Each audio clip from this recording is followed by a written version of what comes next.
Oh, hello, it's Meg at Seed Fork, and this is October 23rd. There are kind of no words for what you're seeing here today. So I'm going to do a garden tour in snow. I'm actually going to be harvesting today because we are having really cold air tonight, and I'm concerned that it's going to do quite a bit of damage to some of my brassicas that are still in the ground. I've got several different kinds of cabbage in the ground still. A lot of them are mature. I've got Brussels sprouts, leeks, carrots, radicchio, lettuce, kohlrabi, cauliflower, some beets, obviously kale. I'm not really too worried about my kale. The kale just stays. I grow like, this is scarlet kale, and it's really, the curlier kale with the tougher leaves have basically more armor to protect against that cold weather. So this just stays in the ground. So yeah, you can see that I have covered some things ahead of the snow on Monday and other things I left. And that was partly because I had more tender things under here. I know from experience that broccoli can handle down to 28. Broccoli can handle snow. So it wasn't so much the snow that I was concerned about. A lot of the cold hardy crops can handle the snow. It's the air temperature.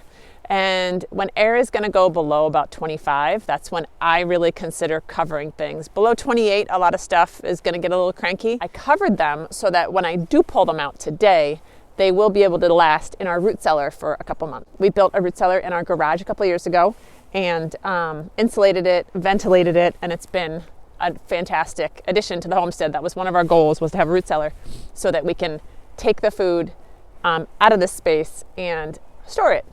Some people like to store their vegetables in the garden and harvest them all year, all winter. I'm not so into that. So I really love a root cellar. And for those of you who don't know this cat, her name is Frostbite. She was named after one of our apple trees, an apple tree variety. We actually ended up losing the apple tree, but she's still here. I'll show you what's under the tunnels, and then I will show you the harvest, and I'll also show you the root cellar.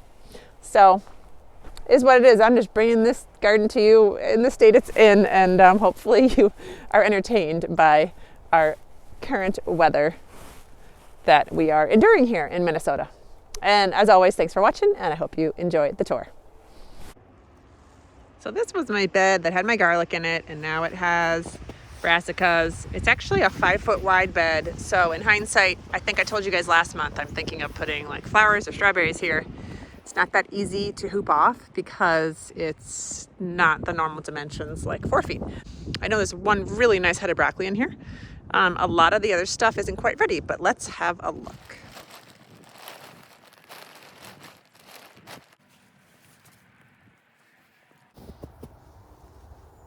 So several brassicas. This is why I covered this. I wasn't ready to harvest these. Those are probably the nicest 3. I've got a cabbage down here that you can see, and the radicchio. I've got smaller cabbages, but there's a whole bunch of other cauliflowers in here that just didn't have time. Got too cold too fast, and actually I think the asparagus did shade this out a little bit.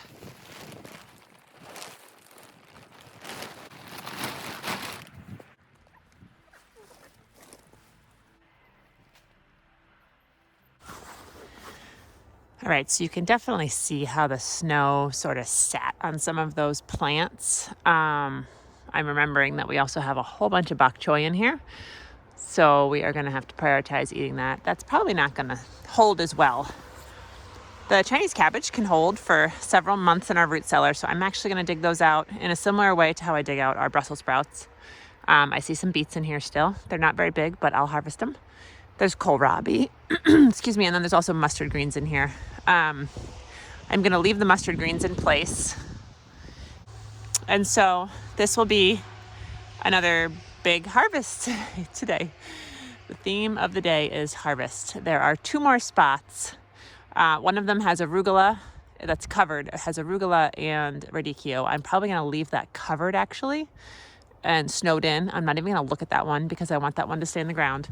And then the one other place I have covered has 3 different mature cabbages, and those are all going to come out and get lifted into the root cellar. All right, I'm going to be harvesting some of our cabbage. I've got 4 different cabbages here, and these cabbages are destined for our root cellar. And when you harvest cabbage for root cellars, one of the ways to harvest them is to kind of dig them up root and all. So that's what I'm gonna do. It's very similar to how I harvest our Brussels sprouts. So I'm gonna dig all of these up, all 4 of these. Oops, and I do wanna take some of the leaves off as well. So I can do that right here, and those will just go down to the compost bin. But this is kind of how it's gonna end up on our shelves. So I'm gonna peel the leaves off and set it in the root cellar. I'm gonna repeat this process with a few more here. To the root cellar with these. Okay, so now I am going to harvest our Chinese cabbage. So we've got Napa cabbage, we've got a bunch left, and a lot of them are mature. And we've not tried to do this yet, but this year I am attempting some longer term storage with them. So what you do is you dig them up, roots and all. So similar to what I did with the other cabbages, I'm gonna take some of the leaves off and I'm gonna preserve some of this root ball. And then I'm gonna actually take this as a plant like this, and I'm gonna sit it in our root cellar.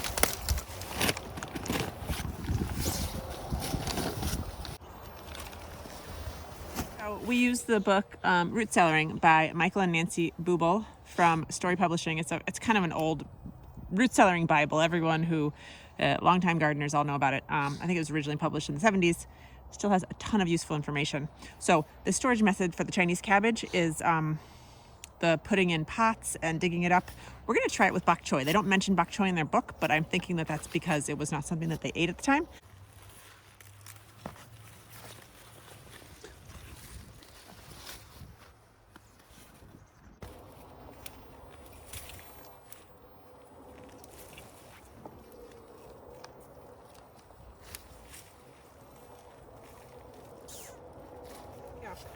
And the theme here is that these go in the root cellar in much the same way as our Brussels sprouts went in and as our cabbages are going in. So I'm gonna dig them up, roots and all, and just kind of basically place them back in the ground, just in the root cellar.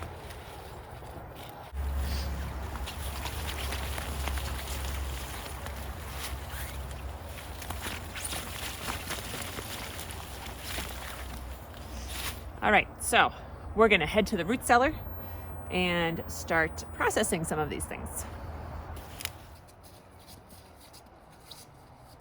Welcome to our garage. This is where I prepare our veggies for our root cellar. This is our root cellar right behind me, which is where we store all kinds of food. There's a whole bunch of food in there already, and I'm gonna process some more here to put in there for longer term storage.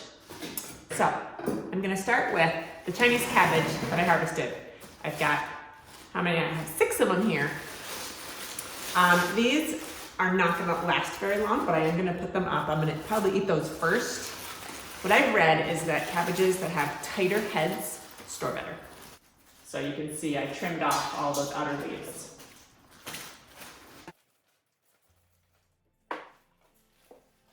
And so now I've trimmed them all around. You really don't want these to rot, right? So the idea with this, which is very similar to how we do our Brussels sprouts, is that you give these plants the same environment they had in the garden. So I'm trying to turn this little bin into the ground. So this damp sawdust will somewhat mimic being in the ground still. You want these, they can be close, but I think they're not supposed to be touching. So I am gonna put them as close together as I can, but I don't want them touching each other. All right, so I have just a few more beets that I harvested today. And beets, like carrots, go into a root cellar the way we pack them. So we pack them close, but not touching. And then I am just gonna completely submerge these with damp sawdust. So I have pre-dampened my sawdust here. You want it to be really fully saturated. This is emulating conditions in the soil.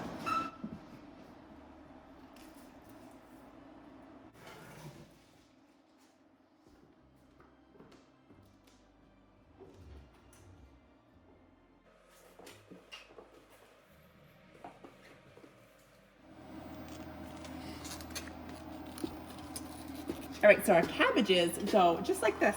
I place them on our shelves and they stay for several months like this in the root cellar. We've got Brussels sprouts, the bok choy, Chinese cabbage, and a whole bunch of other stuff here. I'll show you in a sec. This is a closet that we built in our garage, and you can see there's insulation, and these are panels, and we chose these insulated panels instead of sheetrock. We also chose metal shelves and metal bins for that same reason. We haven't had any mold issues in here, and we hope never to. We've got air circulation, so we've got cold air coming in on the bottom, right there, and then the air, another draft is on the other side, and that is the exhaust. So when it gets to the right temperature, we close it up, but before then, we leave it open. Sometimes we'll open it at night and shut it during the day. It just depends on what our diurnal fluctuations are. But once it hits close to 40 degrees, we're at about 95% humidity right now, and we're hovering right around 40 degrees. This is great weather for all of these vegetables. They store best at those temperatures. So Brussels sprouts store really well for several months. And what we do is we potted them back up in damp sawdust. And that sawdust will need to be re-wetted a few times. But basically, you sort of bring it in just like it would be. It's out in the garden, so it just kind of sits there and waits. And all the rest of these here are all of our roots, and they're all packed in layers of damp sawdust.